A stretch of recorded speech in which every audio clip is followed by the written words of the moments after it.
नमस्कार दोस्तों, स्वागत है हमारे यूट्यूब चैनल पर।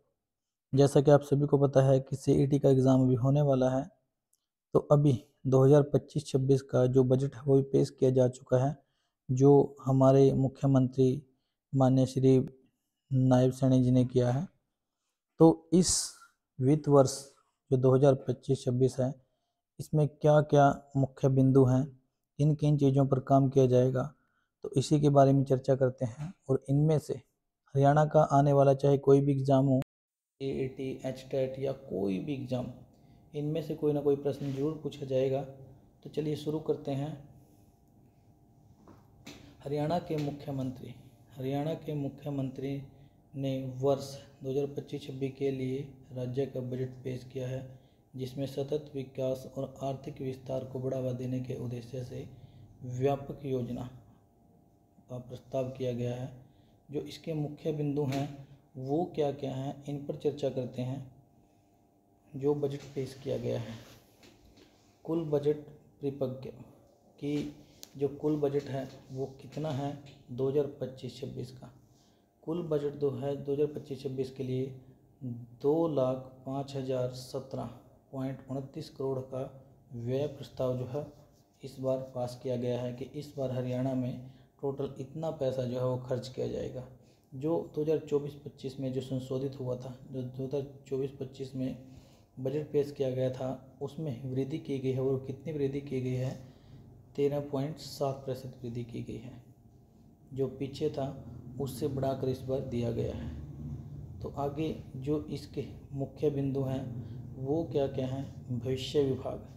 इस बार हरियाणा सरकार एक ऐसे विभाग की गठन करने के लिए जा रही है, ऐसे विभाग की स्थापना करने के लिए जा रही है जो आर्थिक, तकनीकी और पर्यावरणीय चुनौतियों के लिए पहले ही अपने आप को तैयार रखेंगे। भविष्य के बारे में अपनी पहले ही पूरी तैयारी रखेंगे कि आने वाले समय में क्या होने वाला है और क्या हो सकता है, उसके लिए पूरी तरह से तैयारी करेंगे। और ये जो विभाग है इसका नाम रखा गया है भविष्य विभाग। और इसका जो संचालन किया जाएगा वो कहाँ पर और कहाँ पर इसका जो है वो केंद्र है वहाँ पर बनाया जाएगा। यह विभाग एक राजनीतिक थिंक टैंक के रूप में काम करेगा जो जलवायु परिवर्तन की तैयारी, कृत्रिम बुद्धिमत्ता, एआई, स्वचालन और आर्थिक लचीलेपन जैसे क्षेत्रों पर ध्यान केंद्रित करेगा। तो अब देखते हैं हरियाणा एआई मिशन। जो दूसरा पॉइंट है, हरियाणा में एआई मिशन। सरकार ने एआई मिशन शुरू करने की योजना बनाई है, जिसके लिए विश्व बैंक ने 474 करोड़ रुपए से अधिक की सहायता का आश्वासन दिया है। जो एआई मिशन है उसके लिए जो विश्व बैंक है वो भी 474 करोड़ रुपए देने के लिए तैयार है। और एआई के अंतर्गत जो भी काम होंगे उनका जो केंद्र स्थापित किए जाएंगे वो कहाँ पर किए जाएंगे? गुरुग्राम और पंचकुला में जो एआई के केंद्र जो है वो स्थापित किए जाएंगे। और अब जो तीसरा पॉइंट है वो क्या है? जो लाडो लक्ष्मी योजना है, लाडो लक्ष्मी योजना, जिसके तहत 2100 रुपये प्रति महीने महिलाओं को दिए जाएंगे, जो गृहिणियां हैं उनको दिए जाएंगे। उसके लिए 5,000 करोड़ रुपए का आवंटन किया गया है। यानी कि इस योजना के लिए 5,000 करोड़ रुपए इस साल के लिए उद्देश्य रखा गया है, जिसमें महिलाओं को प्रति माह 2100 रुपये प्रदान किए जाएंगे। अब रोजगार के लिए भी अवसर दिए गए हैं। रोजगार सृजन के लिए क्या काम किया जाएगा? बजट में रोजगार सृजन पर जोर दिया गया है, जिसमें मिशन हरियाणा 2047 के तहत कि 2047 में हरियाणा कैसा होना चाहिए वो मिशन रखा गया है। 2047 के तहत 50 लाख युवाओं को रोजगार प्रदान करने का लक्ष्य रखा गया है, जो कार्यबल विकास के लिए दीर्घकालिक दृष्टिकोण को दर्शाता है। मादक द्रव्यों के सेवन की रोकथाम। मादक द्रव्य क्या होते हैं? जो भी पीने वाले नशीले पदार्थ होते हैं उनके बारे में बात की जा रही है। 10 करोड़ रुपए की प्रारंभिक निधि के तथा निधि के साथ संकल्प मादक द्रव्यों के सेवन और मादक द्रव्यों के सेवन के बारे में जानकारी और जागरूकता तथा मुक्ति कार्यक्रम प्राधिकरण नामक एक नया प्राधिकरण स्थापित किया गया है, जो नशे को रोकने के लिए, जो पीने वाले नशीले पदार्थ हैं उनको रोकने के लिए, उनकी जानकारी देने वालों को या लोगों को जागरूक करने के लिए एक प्राधिकरण स्थापित किया गया है। यह निकाय जागरूकता और पुनर्वास पहल के माध्यम से नशीली दवाओं की लत से निपटने के प्रयास का समन्वय करेगा। यानी कि जो व्यक्ति नशीली दवाइयाँ या नशा कर रहे हैं उनको छुड़ाने का ये कार्य किया जाएगा। जो संस्था है ये कार्य करेगी। आगे है राजकोषीय विवेकशीलता। हरियाणा की वित्तीय सेहत को मजबूत बनाना।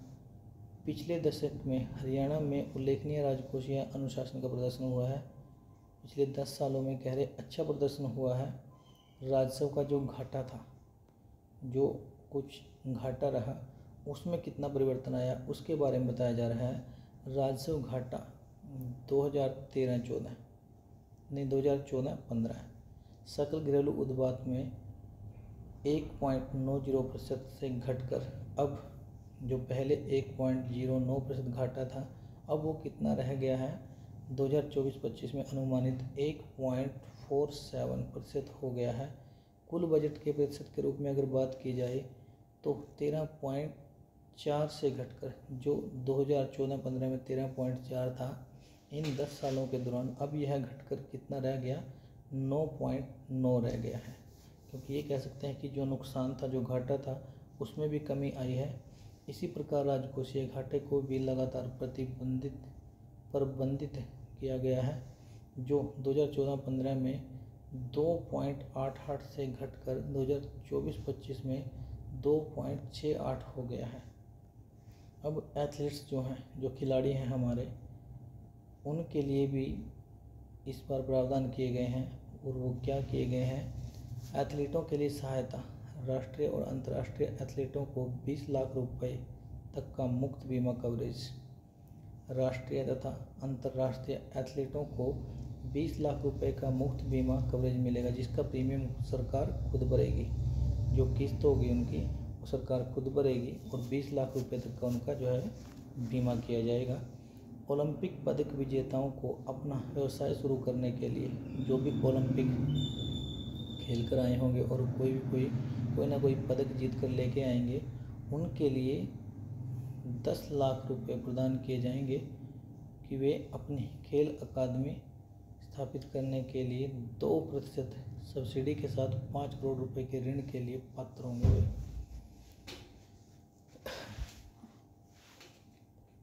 तो ये है जो खेलों से संबंधित है कि ओलंपिक पदक विजेताओं को व्यवसाय शुरू करने के लिए 10 लाख रुपए प्रदान किए जाएंगे और खेल अकादमी शुरू करने के लिए 2% सब्सिडी दी जाएगी और 5 करोड़ रुपए तक का उनको जो है लोन दिया जा सकता है।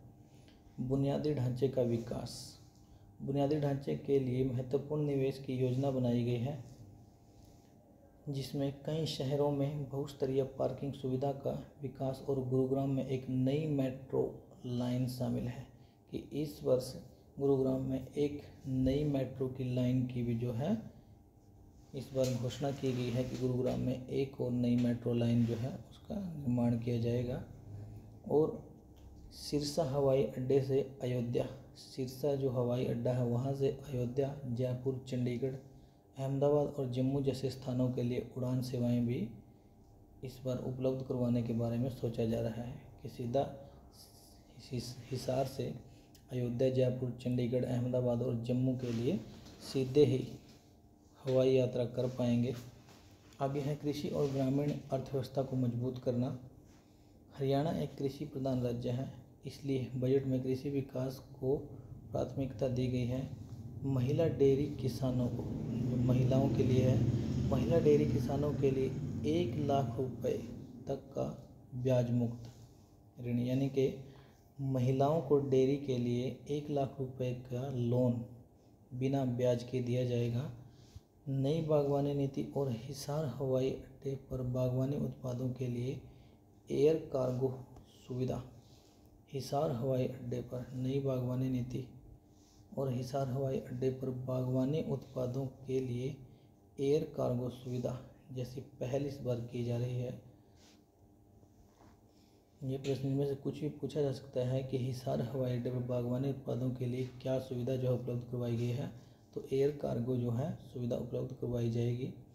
इसके अतिरिक्त पशु कल्याण और स्थायी पशुपालन को बढ़ावा देने के लिए प्रत्येक जिले में गो अभयारण्य गौओं के लिए गो अभयारण्य स्थापित किए जाएंगे। ये गौओं के लिए बहुत अच्छा सोचा है इस बार कि प्रत्येक जिले में पशु कल्याण और स्थायी पशुपालन को बढ़ावा देने के लिए गो अभयारण्य स्थापित किए जाएंगे। शिक्षा संबंधित अगला जो पॉइंट है वो है शिक्षा से संबंधित है। विज्ञान और इंजीनियरिंग में स्नातक या स्नातकोत्तर की पढ़ाई कर रही महिला छात्राओं को महिलाओं के लिए ये कल्पना चावला छात्रवृत्ति योजना के तहत 1 लाख रुपए की वार्षिक छात्रवृत्ति दी जाएगी। इस वर्ष एक और नई जो छात्रवृत्ति योजना है शुरू की जा रही है।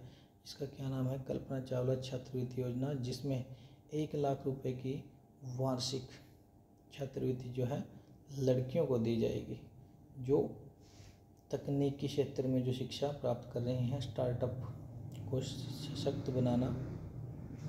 राज्य सरकार निजी निवेशकों को 2000 करोड़ रुपए का फंड ऑफ फंड्स बनाने के लिए सक्रिय रूप से प्रोत्साहित कर रही है। यह पहल उद्यमियों को समर्थन प्रदान करेगी, स्टार्टअप संस्कृति को बढ़ावा देगी तथा हरियाणा में निवेश आकर्षित करेगी। आगे है मिशन 2047 मिशन हरियाणा 2047। ये क्या है? इस बजट के तहत एक दूरदर्शी पहल है मिशन हरियाणा 2047। इसका लक्ष्य हरियाणा के सकल राज्य घरेलू उत्पाद GSDP को 1 ट्रिलियन अमेरिकी डॉलर तक बढ़ाना है। 1947 तक कह रहे हैं कि हरियाणा की जो GSDP है वो 1 ट्रिलियन अमेरिकी डॉलर तक बढ़ सकती है। राज्य के GSDP में उल्लेखनीय वृद्धि देखी गई है जो 2014-15 में 4,37,145 करोड़ रुपए से बढ़कर 2024-25 में 12,13,951 करोड़ रुपए होने का अनुमान है। जो 2014-15 में थी 4,37,145 और 2024-25 में है 12,13,951 करोड़ का अनुमान है, जो 10.8% की वार्षिक औसत दर से बढ़ रहा है। जो 10.8% की वार्षिक औसत दर से बढ़ रहा है। जो प्रति व्यक्ति आय की बात करें, ये लास्ट पॉइंट है कि 2014-15 से 2024-25 में प्रति व्यक्ति आय में कितना फ़र्क पड़ा है। तो 2014-15 में जो प्रति व्यक्ति आय थी वो थी 1,47,382 प्रति व्यक्ति आय और 2024-25 में अनुमानित है कि 3,53,182 रुपये प्रति व्यक्ति आय है कि एक वर्ष में जो व्यक्ति है हरियाणा का हर व्यक्ति 3,53,182 रुपये जो है वो कमा रहा है। तो ये थी जो बजट 2025-26 है उसके कुछ मुख्य पॉइंट। तो दोस्तों इसमें से कोई ना कोई प्रश्न आपको ज़रूर देखने को मिल सकता है, चाहे वो किसी भी एग्ज़ाम में हो। तो आज के लिए इतना ही। इसी के साथ धन्यवाद। जय हिंद, जय भारत।